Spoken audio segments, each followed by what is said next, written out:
नमस्कार, स्वागत है आपका। मैं हूं आपके साथ राधिका चौधरी और आप देख रहे हैं आज के मेहमान। आज के मेहमानों में हमारे साथ राजस्थान के चित्तौड़गढ़ से सीपी जोशी जुड़ गए हैं, सांसद। आज बात होगी राजस्थान के आत्मनिर्भर भारत को लेकर। क्या कुछ बीजेपी सरकार अपनी स्कीम्स राजस्थान में लेकर आ रही है। अगर बात किसानों की करें तो किसान धरना प्रदर्शन कर रहे हैं और अपनी मांगों को लेकर, तो इसको लेकर विपक्ष भी हल्ला बोल शुरू कर चुके हैं। बहुत बहुत स्वागत है, सीपी जोशी हमारे साथ जुड़ गए हैं। बहुत स्वागत के साथ चित्तौड़गढ़ से सीधा सीपी जोशी जी, सीधा आपसे एक सवाल होगा।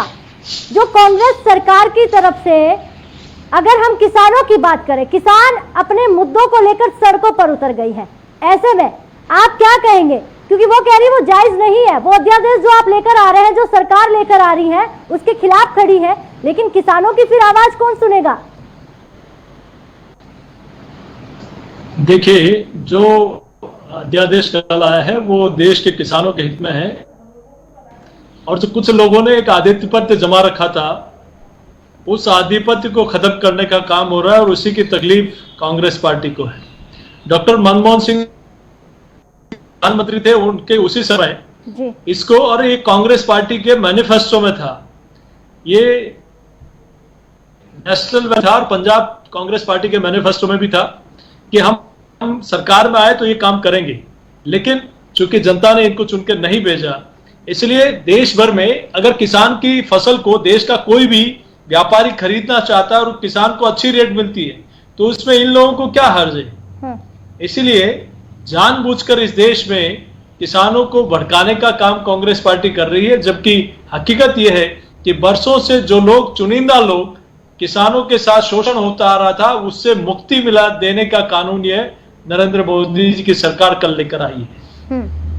बिल्कुल, तो मतलब सीधा आरोप है आपका कि किसानों के हित में कांग्रेस सरकार नहीं सोच रही है। क्योंकि जब कांग्रेस सरकार कह रही थी कि राजस्थान की अगर हम बात करें, क्योंकि जहां राजस्थान की आपसे मैं बात कर रही हूं कि हम हमेशा किसानों के हित में सोचते आए हैं, और आने वाले वक्त में आप देखिएगा फिर से कांग्रेस रिटर्न में लौट कर आएगी। आपको लगता है जो चीजें फिलहाल हुई है, कोविड-19 में हमने जो चीजें देखी है, तो क्या कांग्रेस वापस लौट कर आएगी, या 2003 से जो होता आ रहा है हर 5 साल में कांग्रेस या बीजेपी, क्या लगता है आपको? देखिए, राजस्थान में तो फिर से भारतीय जनता पार्टी की सरकार बनने वाली है। जो कांग्रेस पार्टी ने अपने 20 महीने पहले घोषणा पत्र में कहा था कि हम किसानों का कर्जा माफ करेंगे राजस्थान में, उस पर कुछ नहीं कर पाए। इन्होंने कहा था कि हम राजस्थान में बेरोजगार युवाओं को भत्ता देंगे, वो नहीं दे पाए। उल्टा हमारी सरकार में जो 10,000 तक का बिजली का बिल माफ किया था, उसको शुरू कर दिया। जो टोल टैक्स इन्होंने हमारी सरकार ने माफ किया था, इनकी सरकार में आते फिर से शुरू कर दिया। राजस्थान में कानून नाम की कोई व्यवस्था नहीं है, बजरी माफिया हावी है, और आए दिन पीड़ित शोषित वर्ग के साथ अत्याचार हो रहा है, दुराचार हो रहा है, उस पर कानून कुछ नहीं कर रहा है। AK-47 लेकर अपराधियों को जेल से छुड़ा लिया जाता है, लेकिन राजस्थान सरकार की नींद नहीं उड़ती। ऐसे में राजस्थान की जनता कांग्रेस की जो जिस प्रकार से एक वातावरण बनाया था हम सरकार में आने के बाद ये करेंगे, वो कुछ नहीं कर पाए। इसलिए कांग्रेस पार्टी का, इसीलिए इनके डिप्टी CM, इनके विधायक, इनके मंत्री ही इस सरकार पर आरोप लगा रहे हैं कि जो हमने वादे किए थे उनको हम पूरा नहीं कर पा रहे हैं, इसलिए हम आपसे वापस दूर जाना चाहते हैं, आपकी सरकार गिराना चाहते हैं। जी, तो कहीं ना कहीं ये जो आरोप है, क्या हम अगर जानना चाहे, बीजेपी सरकार थी राजस्थान में, हर 5 साल में सरकार तो बीजेपी और कांग्रेस की आती है, तो जितनी चीजें हैं बीजेपी सरकार में नहीं थी, नहीं होती थी, किसान परेशान नहीं होते थे, किसानों की समस्याओं का समाधान सीधे तौर पर होता था। क्योंकि जो पानी है, बिजली है, ये किसानों की समस्या बहुत पुरानी है। इसीलिए मैं कह रहा हूं कि भारतीय जनता पार्टी की जब सरकार आई, तब उन्होंने 3 फेज कनेक्शन किसानों को दिए, वो भारतीय जनता पार्टी की सरकार में मिले। 10,000 तक का बिजली का बिल माफ किया, वो भारतीय जनता पार्टी के राज में मिला।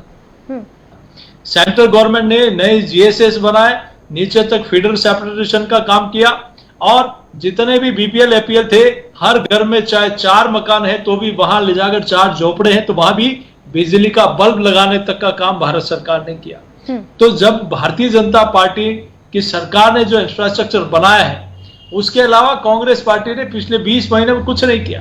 उन्होंने कहा बिजली का 1 पैसा नहीं बढ़ाएंगे, लेकिन अनेक बार 7 बार बिजली के दामों में बढ़ोतरी कर दी। तो आखिर जनता के ऊपर बोझ क्यों? और देश भर में किसी राज्य में इतना बिजली का पैसा नहीं बढ़ा, वो राजस्थान में बढ़ा है। तो इसका जनता जवाब मांगती है राजस्थान सरकार से। जी चलिए, एक सवाल होगा, विपक्ष कर रहा है कि मात्र कुछ हजार केसेस थे तब लॉकडाउन लगा दिया गया, अब 51 लाख से आंकड़ा पार होने को चला है, क्या अब जरूरत है लॉकडाउन की, या इस वक्त लगाना सही है, या अब लगाना चाहिए? ये विपक्ष कह रहा है कि जब कुछ हजार ही केस थे उस वक्त पूरे देश को बंद कर दिया गया था और अब तो आंकड़ा अनगिनत हो गया है। देखिए, उस समय अगर लॉकडाउन नहीं होता तो शायद पूरे देश भर में अफरा तफरी हो जाती जी। कई लोग ऐसे होते जो इलाज के अभाव में बहुत परेशानी में आ जाते। उस समय देश में न तो एक वेंटिलेटर बनता था, ना पीपी किट बनता था, ना N95 मास्क बनता था, ना कोई टेस्टिंग किट बनता था, और हम लोग पूरे देश दुनिया के ऊपर, चाइना के ऊपर या विदेश के ऊपर निर्भर थे। लेकिन आज हिंदुस्तान में वेंटिलेटर भी बन रहे हैं, आज N95 मास्क भी बन रहे हैं, और हमारे टेस्टिंग किट भी बन रहे हैं। देश भर में कई corona hospital, corona testing labs स्थापित हो गई है। तो ऐसे में अगर उस समय अगर ये लॉकडाउन नहीं होता तो पूरे देश भर में स्थितियां अलग होती।